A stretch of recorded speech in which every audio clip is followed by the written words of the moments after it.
Paz do Senhor a todos, sejam todos bem-vindos nessa noite. Gostaria de compartilhar com vocês nessa noite um pouco a respeito do porquê somente as Escrituras. Mas antes de mais nada, gostaria que vocês abrissem as suas Bíblias na segunda carta a Timóteo, capítulo 3, a partir do verso 14. Carta essa que Paulo escreve a Timóteo. 2 Timóteo, capítulo 3, do verso 14 em diante, diz assim a palavra de Deus: Tu, porém, permanece naquilo que aprendestes e de que fostes inteirado, sabendo de que o aprendestes e que desde a infância sabe as sagradas letras, que podem tornar-te sábio para a salvação pela fé em Cristo Jesus. Toda a Escritura é inspirada por Deus, é útil para ensino, para repreensão, para a correção, para a educação na justiça, a fim de que o homem de Deus seja perfeito e perfeitamente habilitado para toda boa obra. Curve suas cabeças, feche seus olhos, abra os seus corações, vamos orar a Deus. Senhor Deus, Pai, em nome de Cristo Jesus, Senhor, eis a sua palavra exposta, ó Pai, e a tua palavra exposta por intermédio da ação do seu Espírito Santo, Senhor, ela se torna viva e eficaz. Que o Senhor possa, ó Deus, tocar em nossos corações, em nossas mentes, ó Pai, para que essa sua palavra, Senhor, possa vir a germinar em nossas vidas e possa vir a dar frutos para a honra e glória do seu nome. Em nome de Cristo Jesus, que eu oro e agradeço. Amém. Somente as Escrituras, ou sola Escritura, o que levou Martinho Lutero a chegar a essa conclusão? O que é sola Escritura, primeiramente? É o ensinamento de que a Bíblia ela é a única palavra autorizada, inspirada por Deus, a única fonte para a doutrina cristã, sendo acessível a todos. Afirma que a Bíblia não exige interpretação fora de si mesma, ou seja, a Bíblia interpreta a própria Bíblia, e essa deve ser a concordância consigo mesmo, de forma integral. A Bíblia, ela foi traduzida aí, feito a primeira juntada dela, e ela foi traduzida para o latim, e essa primeira tradução foi chamada de Vulgata, foi uma tradução feita por Jerônimo, responsável por essa obra. Ele iniciou a traduzir essa Bíblia para o latim, e o latim numa linguagem mais simples, no ano de 392.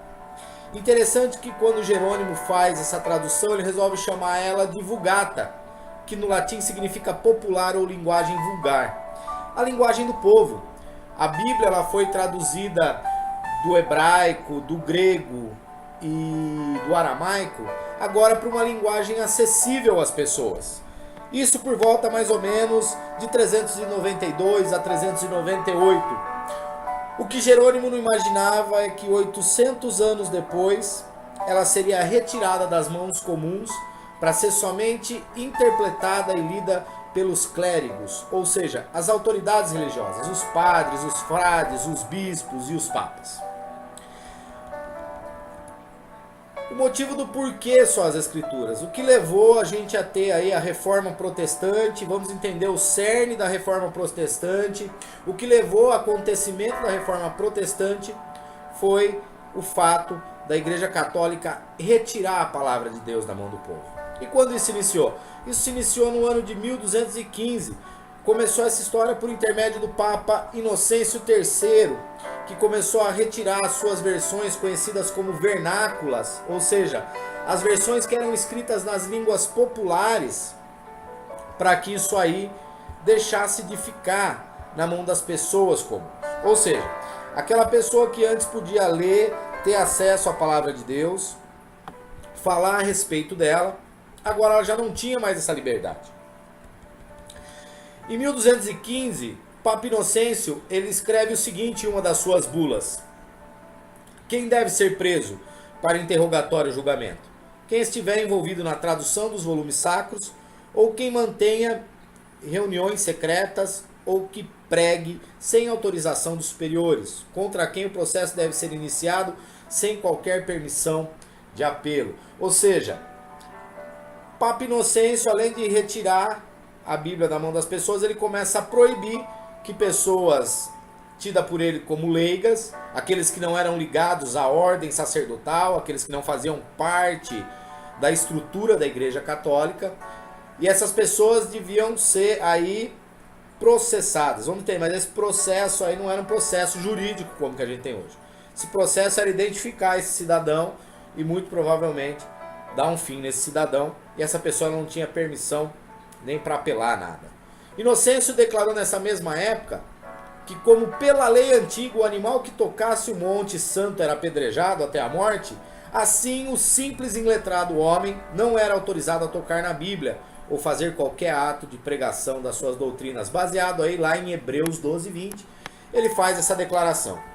E daí para frente as coisas começam a piorar dentro da Igreja Católica. A Igreja Católica, na sua ânsia por dominar as pessoas com a desculpa divina, começam a retirar a palavra de Deus da mão das pessoas. Em 1229, no Conselho de Toulouse, proibiu-se os leigos de possuir ou ler traduções do vernáculo da Bíblia. Lembrando mais uma vez, essa palavra vernáculo significa a tradução na língua daquela pessoa, no caso o francês para o francês, o espanhol para o espanhol, o inglês para o inglês.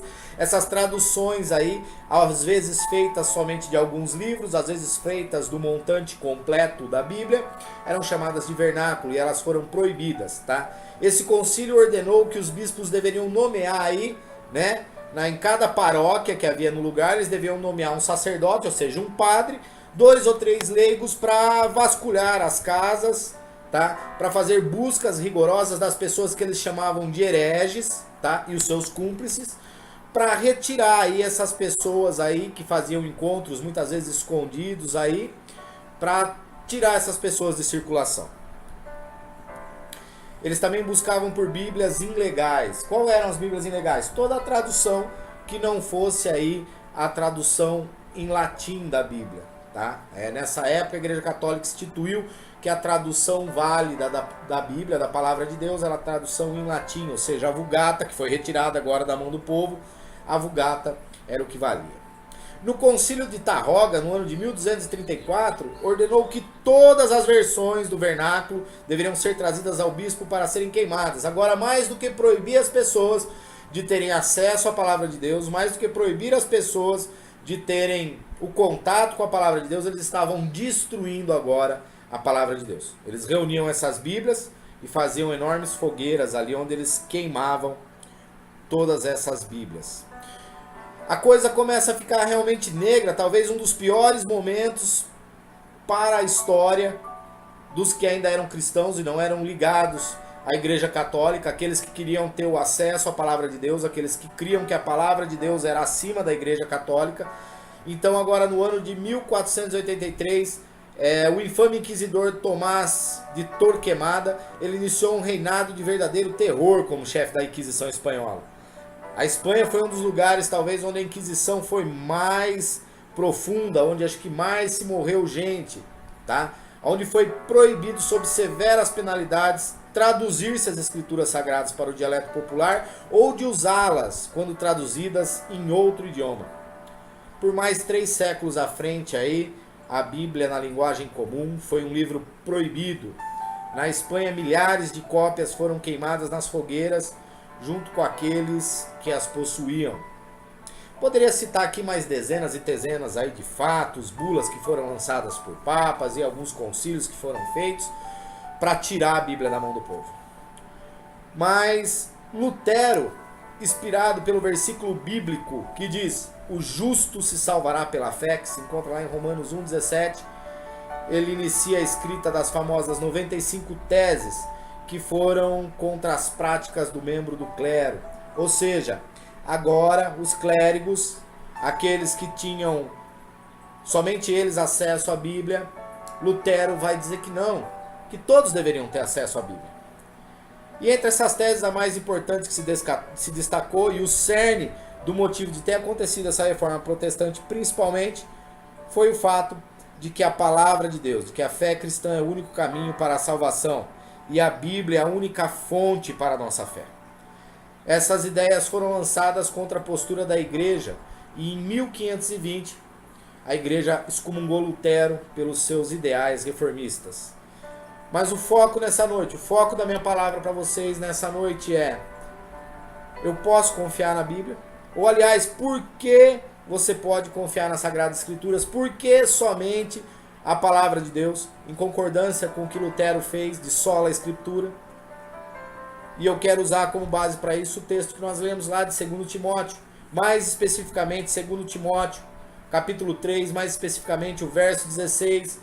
E aí vem o primeiro motivo do porquê você pode confiar na palavra de Deus. Porque você pode confiar nas Escrituras Sagradas. Verso 16 diz assim: toda a Escritura é inspirada por Deus. As Escrituras são de autoria divina. Paulo afirma que a Bíblia é inspirada por Deus. É interessante muitas vezes quando nós pegamos um livro como a própria carta de 2 Timóteo, nós dizemos assim: o autor foi Paulo. E eu refleti um pouco sobre isso e eu acho que a gente erra quando diz que o autor foi Paulo, que o autor foi Pedro, que o autor foi João. Eu acredito que eles são os escritores, porque o autor da Bíblia é Deus. A Bíblia inteira é inspirada por Deus. 40 homens diferentes, mais ou menos, foram escritos para escrever os 66 livros que a nossa Bíblia contém. Mas esses homens foram somente os escritores, porque a inspiração, o autor da Bíblia, de Gênesis a Apocalipse, de capa a capa, é Cristo Jesus, o nosso Senhor. E eu quero apontar para vocês algumas provas de que a Bíblia é de inspiração divina. E a primeira prova que eu quero mostrar para vocês são as profecias. Não existe no mundo nenhum outro livro, não existe no mundo nada que jamais tenha feito tantas profecias que vieram a se cumprir. Não sei se vocês sabem, mas existe mais de 330 profecias no Velho Testamento.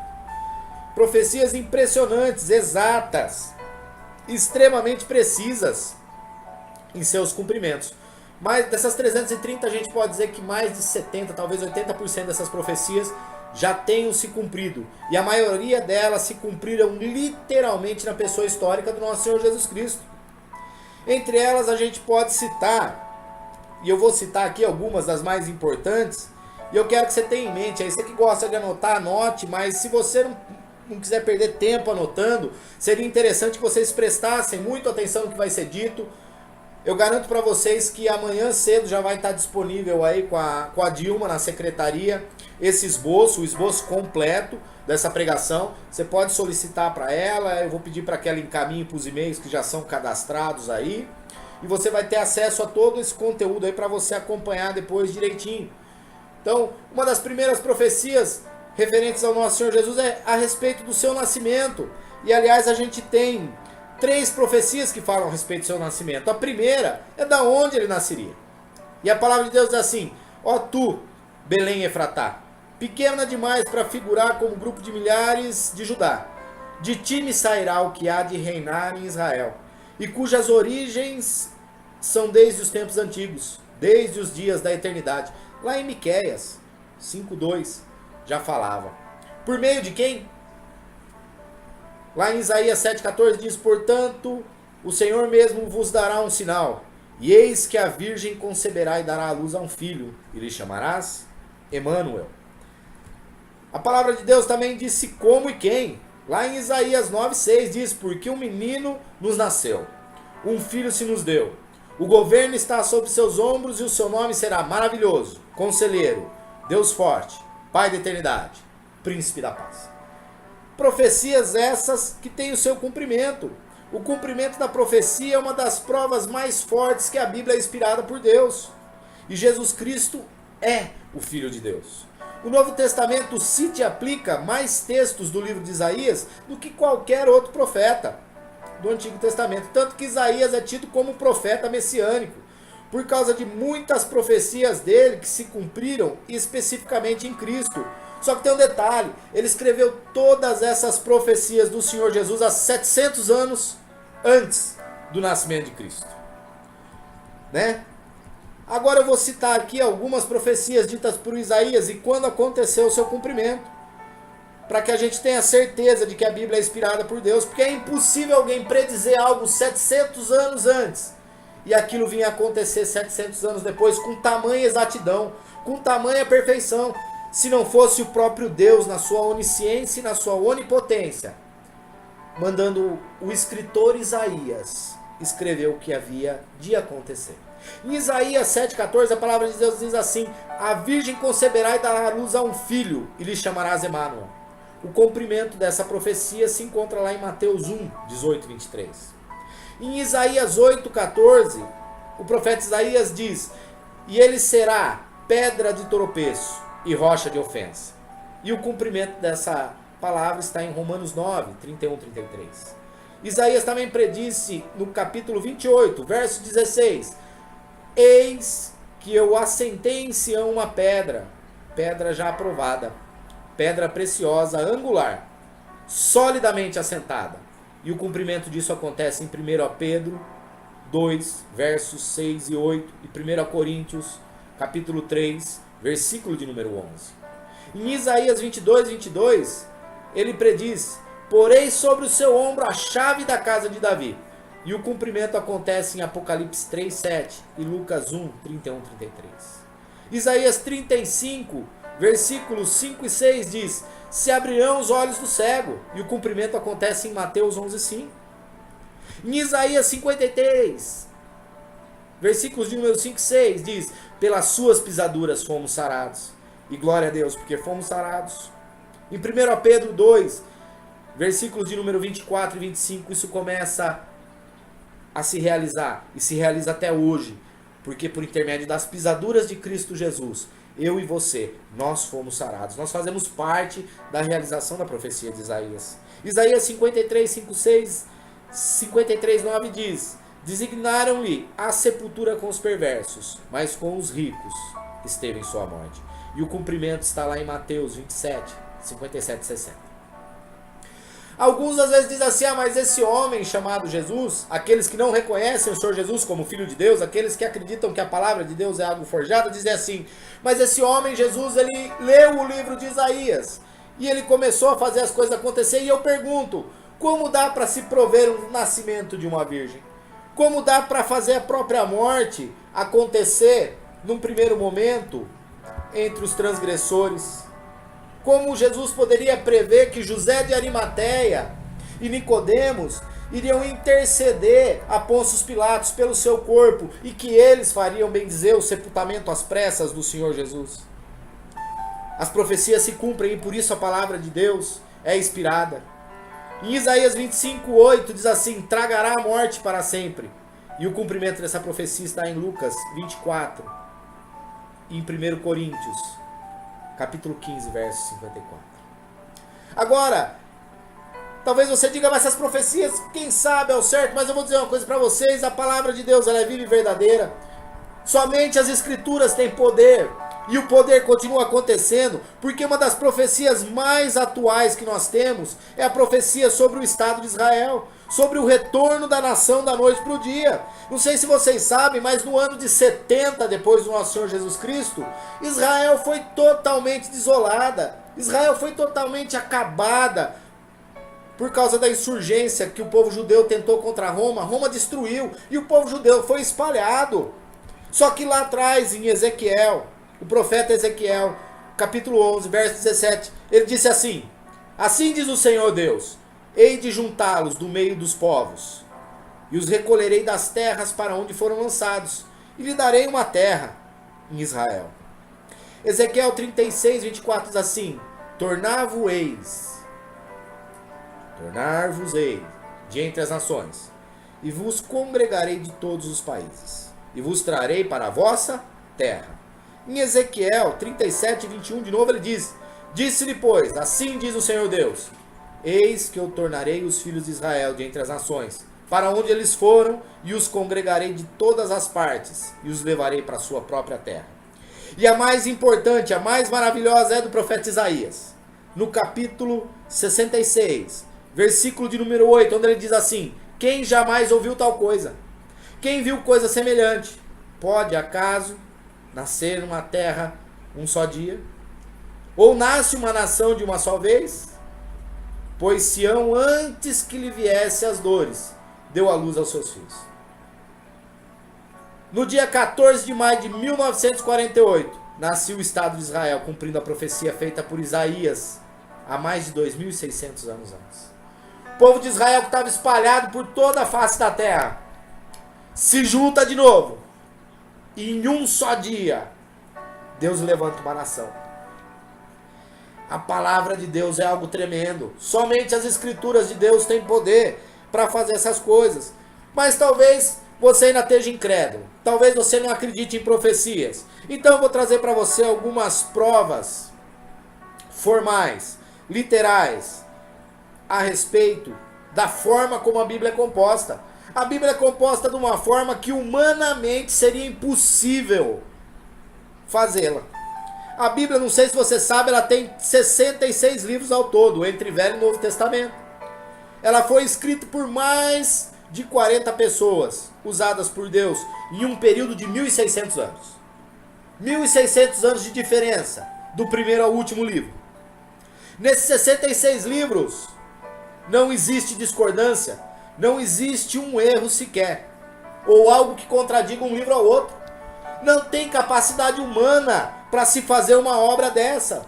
Não existe capacidade humana para que 66 livros escritos por 40 pessoas diferentes, num período de 1.600 anos, tenham uma congruência, ou seja, converjam, vão para a mesma direção, apontem o mesmo assunto, a mesma história, sem que haja erro, sem que haja contradição. A palavra de Deus é imutável. A palavra de Deus é escrita por Deus, inspirada por Deus, e por isso não há erro, por isso não há falha, porque o autor da palavra de Deus é o mesmo, é o nosso Senhor. Interessante, quando nós olhamos a pesquisa Ibope, ela foi encomendada pelo Instituto Polivro, e ela registrou que 50% das pessoas que não estudam e 31% dos estudantes entrevistados citaram a Bíblia Sagrada como um gênero de livro mais lido.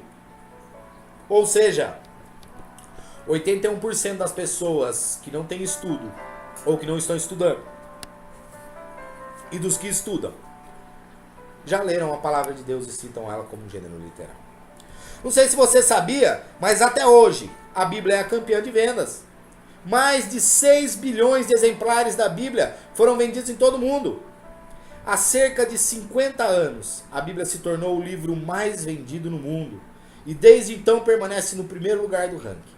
6 milhões de cópias, traduzidas em mais de 2.000 idiomas e dialetos. Em cada país, existe uma sociedade bíblica responsável pela garantia, a veracidade da semelhança nas traduções com o texto original. A Bíblia é o livro antigo mais conceituado dentro de algo chamado crítica textual.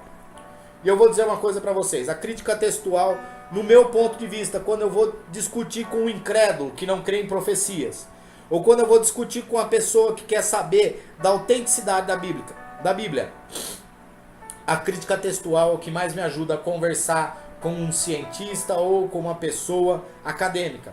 Porque a crítica textual, eu vou explicar para vocês como funciona a crítica textual, acredito que muitos de vocês talvez não saibam como funciona a crítica textual, mas a crítica textual, ela pega um livro antigo e ela vem fazendo comparações do seu texto mais antigo encontrado com o seu texto mais atual. Ou seja, no ano de 300 a.C. é encontrado um pergaminho de Isaías. E esse pergaminho é comparado com o que nós temos hoje na palavra de Deus. Para ver o quanto a Bíblia continua sendo similar, o quanto dela teve de alteração, o quanto dela teve de mudança no que ela é. E é interessante que a Bíblia tem 97,2% de autenticidade. Quando a gente pega outros livros mais recentes, escritos até mesmo do que a Bíblia, por exemplo, eu poderia citar a Odisseia de Homero. A Odisseia de Homero é um livro que fizeram a crítica textual desse livro e ele tem só 62% de similaridade com o seu texto original. Muita coisa dele já foi mudada, já foi alterada. A sua autenticidade já não é isso. Vou citar aqui algo que está muito agora na mídia, o Alcorão dos muçulmanos. O Alcorão dos muçulmanos ele foi escrito recentemente perto da Bíblia, porque o Alcorão foi escrito mais ou menos por volta do ano 650 depois de Cristo. E quando a gente olha para o Alcorão, ele tem inúmeras contradições. Só 48,7% do Alcorão está similar ao que foi escrito no ano de 650 depois de Cristo. Ele foi tendo mudanças. E a nossa Bíblia, a palavra de Deus, ela continua firme. A palavra de Deus continua inabalável. Porque a palavra de Deus, ela é imutável, inalterável. O nosso Deus é o mesmo ontem, hoje, será o mesmo Deus eternamente. E a sua palavra não muda. Prova disso que a crítica textual mostra que 97,2% da Bíblia continua autêntica. E vou citar um fato. 2,8% que eles consideram que não está autêntico são manuscritos que não foram encontrados para serem comparados. Os manuscritos do Mar Morto foram que nos ajudam a datar a Bíblia e dar essa força para a Bíblia. Um certo homem aí chamado Muhammad, ele estava um dia pastoreando suas cabras lá, e ele, procurando uma cabra fujona, ele começou a jogar algumas pedras. Ele jogou uma pedra numa caverna, escutou o barulho de um jarro quebrando, e quando ele vai lá investigar, ele achou algumas tiras de couro escritas que ele não sabia o que era, não sabia dar valor, mas depois de algum tempo foram ver lá, e entre esses manuscritos lá, escritos bíblicos, cópias da Bíblia do ano mais ou menos de 300, 350 antes de Cristo, e entre eles tinha lá um manuscrito completo do livro de Isaías. E quando os críticos textuais pegam esse manuscrito completo do livro do profeta Isaías e vão comparar com o livro do profeta Isaías que nós temos atualmente, 99,99% do texto se encontra igual. O texto passa no teste de fidedignidade. Apesar dos ataques contra a Bíblia, a palavra de Deus permanece para sempre. Somente as Escrituras, porque as Escrituras são válidas, as Escrituras não mudam, elas continuam a mesma. A palavra de Deus diz em 2 Samuel, capítulo 22, verso 31, o caminho de Deus é perfeito, a palavra do Senhor é provada, ele é escudo para todos os que nele se refugiam. Somente as Escrituras têm poder. Por isso Lutero, quando examina as Escrituras, ele vai dizer, somente as Escrituras. Somente as Escrituras. Somente as Escrituras. Em contrapartida, a Igreja Católica dizia que ela era a verdadeira fonte de autoridade e o Papa era o representante de Deus na Terra. A gente não precisa de Bíblia, o que o Papa falar tá certo. Isso revoltou Lutero. Isso foi uma das coisas que fez Lutero dizer não, somente as Escrituras. Segunda prova do porquê somente as Escrituras, só a palavra de Deus ela é útil para o ensino sobre o reino de Deus. O verso 16 continua dizendo, toda a Escritura é inspirada por Deus, é útil para o ensino. Só posso conhecer a Deus através das Escrituras. Só a Bíblia me ensina quem é Deus e como é Deus. Meus queridos, é interessante que todas as outras religiões costumam querer dar uma buscada na Bíblia. Você pega o espírita quer se apoiar na Bíblia. Você pega o cara da nova era, ele quer se apoiar na Bíblia. Você pega o muçulmano, ele vai falar que ele aceita uma parte lá do Antigo Testamento. Só que a gente tem que aceitar a Bíblia como um todo. Quem me apresenta a Deus? Quem me ensina o que é Deus? A Bíblia. Por isso a Igreja Católica queria tirar a Bíblia, porque a Bíblia ensinava a verdadeira verdade, que é Cristo Jesus. A decadência da sociedade hoje, a sociedade está decaindo porque a sociedade se afastou da palavra de Deus. Você liga a reportagem na televisão, é pai matando filho, filho matando pai, marido matando mulher, só desgraça, só barbaridade, porque a palavra de Deus foi retirada do meio da nação. Você vai numa reunião de escola, recentemente tive uma reunião de escola, 2 finais de semana atrás, você fica boquiaberto de ver quanta coisa ruim está acontecendo no meio de uma classe de crianças de 10, 11 anos de idade. As crianças hoje em dia não têm mais pudor. As crianças de hoje em dia estão com uma sexualidade exacerbada. As crianças de hoje em dia estão violentas. E tudo isso é reflexo de porque a palavra de Deus foi retirada de dentro da escola. E muitas pessoas estão tirando a palavra de Deus hoje de dentro de casa. E é a palavra de Deus que nos ensina quem é nosso Deus. Só podemos conhecer a Deus e a sua vontade por intermédio da Bíblia. João capítulo 1, verso 1 diz assim, no princípio era o verbo estava com Deus e o verbo era Deus. A palavra de Deus. Somente as Escrituras nos ensinam a respeito do nosso Senhor e Salvador Jesus Cristo, que é o verbo da vida. A Bíblia é verdadeira ontem, hoje, e a Bíblia continuará sendo verdadeira até o dia que nós estivermos nos céus, meus queridos. O dia que nós formos arrebatados, ou o dia que nós morremos, o dia que nós estivermos na glória com o Senhor Jesus, a palavra de Deus não vai mudar. Por isso o crente que não consegue viver a palavra de Deus não vai poder viver no céu. A palavra de Deus nos ensina a vontade de Deus. A palavra de Deus nos ensina o que Deus espera de cada um de nós. A palavra de Deus é imutável. É a expressão de Deus.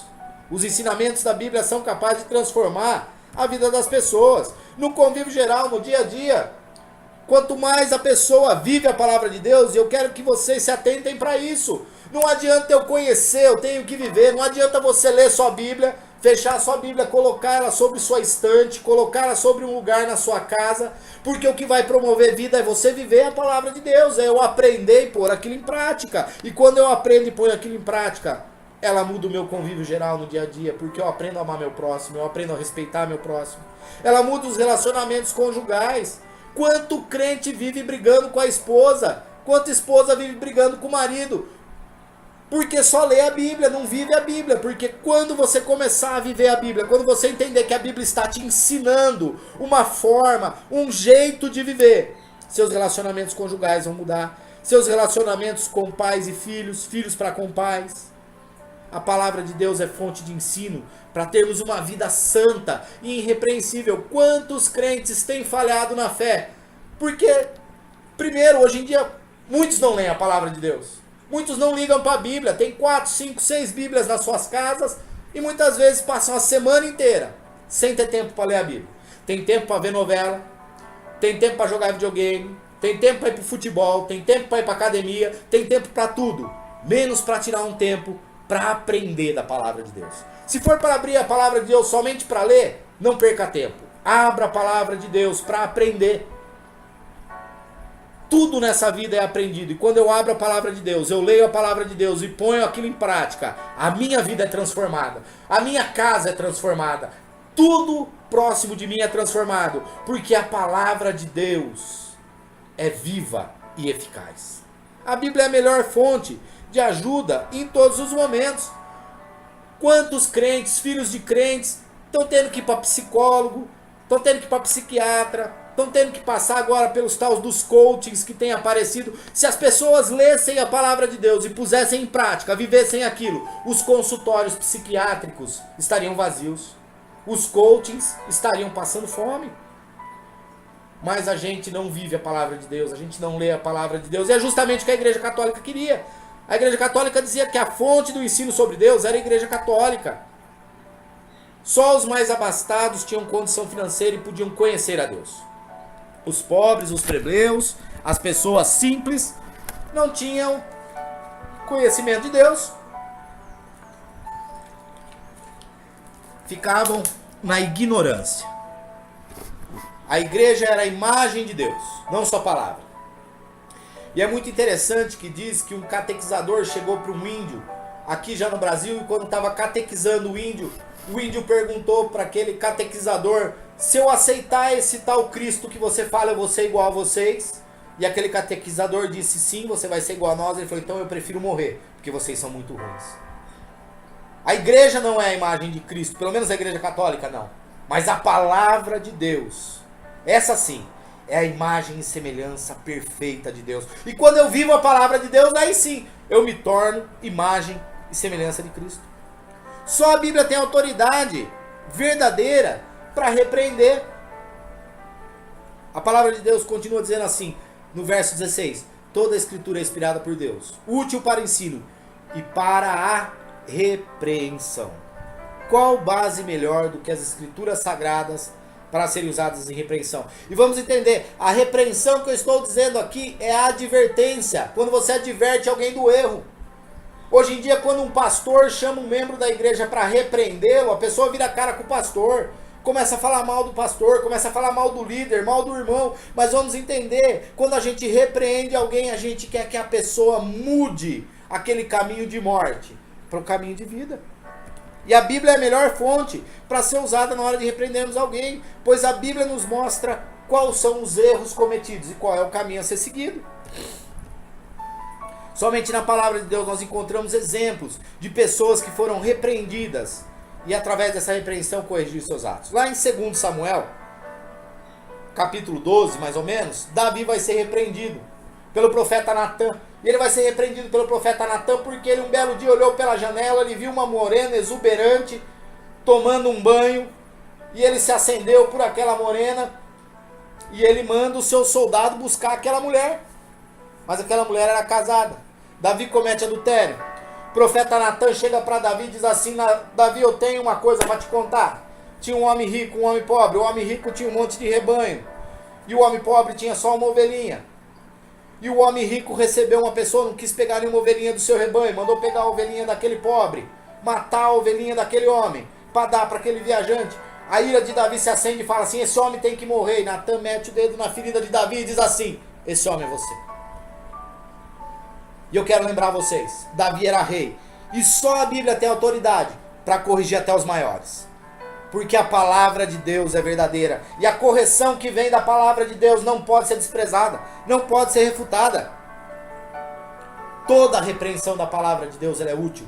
Hebreus 12:11 diz assim: toda repreensão com efeito no momento não parece ser motivo de alegria, mas de tristeza. Ao depois, entretanto, produz fruto pacífico aos que têm sido por ela exercitados. A repreensão da palavra de Deus, meus queridos, quando aceita, transforma as nossas vidas, produz fruto. A palavra de Deus ainda diz em Apocalipse 3:19: repreendo e disciplino a quantos amo, sê pois zeloso e arrepende. Deus nos repreende a todo momento, porque Deus quer o melhor para mim e para você. Agora a Igreja Católica, ela repreendia como ela queria, como ela quisesse. A Igreja Católica tirou as Escrituras e Lutero lutou para que as Escrituras voltassem às nossas mãos, para que a repreensão fosse verdadeira, para que a repreensão fosse para nos corrigir, para nos orientar, para nos levar ao caminho verdadeiro que nos leva até os céus. Agora a Igreja Católica não, ela criou suas próprias leis. Quem contrariava, essas pessoas se tornavam hereges, acabavam sendo mortas de formas brutais, eram queimadas vivas, estripadas, enforcadas. A palavra de Deus nos corrige, nos exorta, nos repreende, mas para a vida, não para a morte. Só a Bíblia pode ser, e só a Bíblia serve para nos corrigir de um modo acertado. Falamos aqui a respeito da repreensão.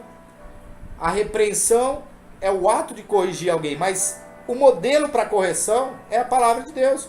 Por isso, o versículo diz: toda a Escritura é inspirada por Deus, é útil para ensino, para a repreensão e para a correção.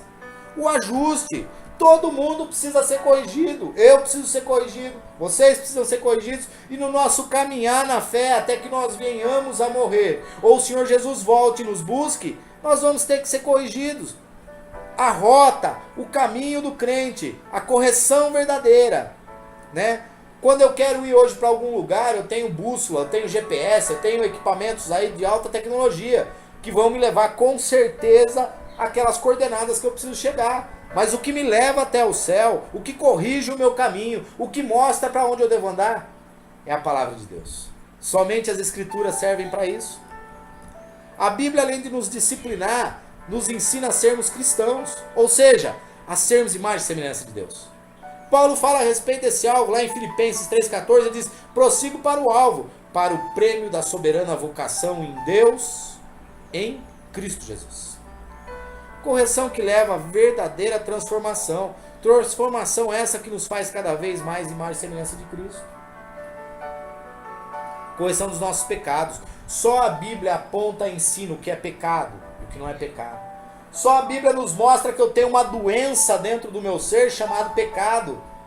E só a Bíblia aponta a cura, que é Cristo Jesus. Correção. Só a Bíblia mostra que o pecado corrompe, que o pecado é algo ruim, mas mostra que ele pode ser detido através do meu arrependimento, através da correção do meu caminho. Por isso Lutero briga, porque Lutero diz: olha, o que salva não é a igreja. Lutero, quando estuda a palavra de Deus, ele diz: o que salva é o Cristo. O que salva é o meu arrependimento, é a conversão do meu caminho, é a correção dos meus erros. Não é a Igreja Católica que me salva, mas sim o meu arrependimento. A Igreja Católica, ela queria o seguinte: quando alguém pecava, não bastava se arrepender. Por isso ela tinha que esconder a Bíblia, porque ela inventou algo chamado indulgência.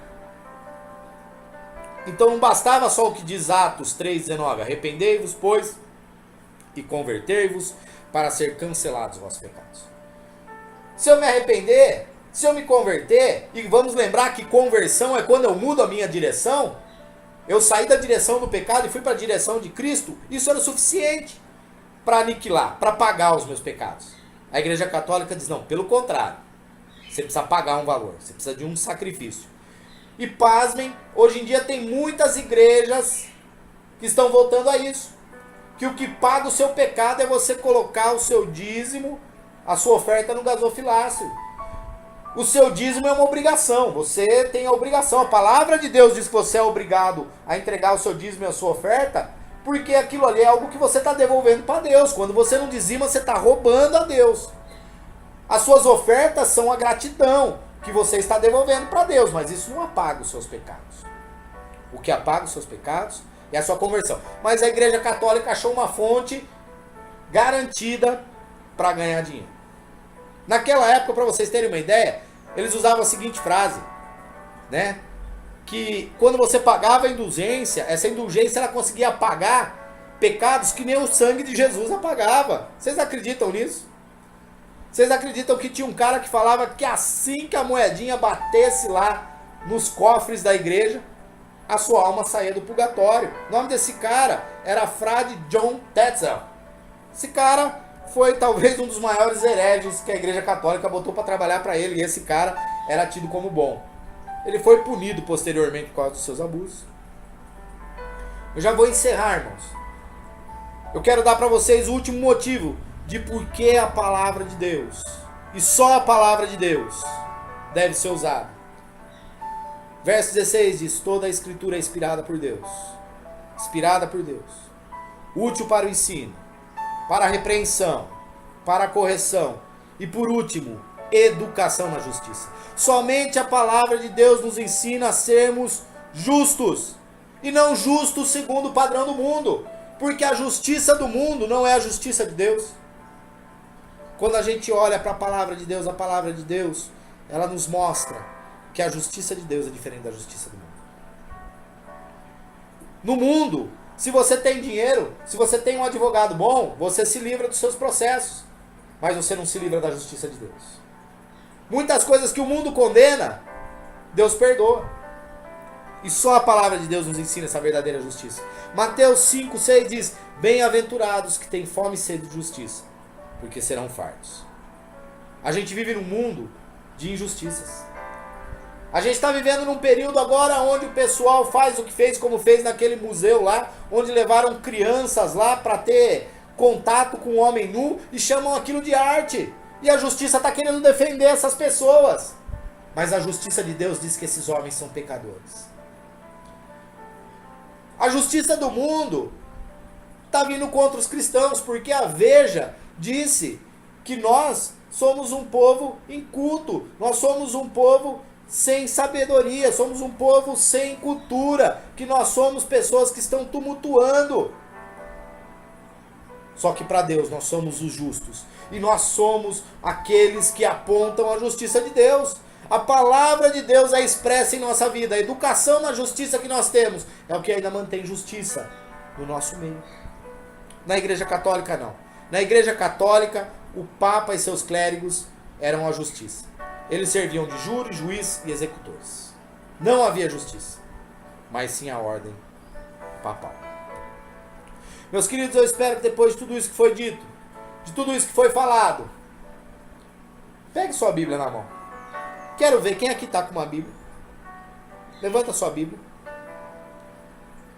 Eu espero que nessa noite você saia daqui dando o devido valor nessa Bíblia que está na tua mão, na palavra de Deus.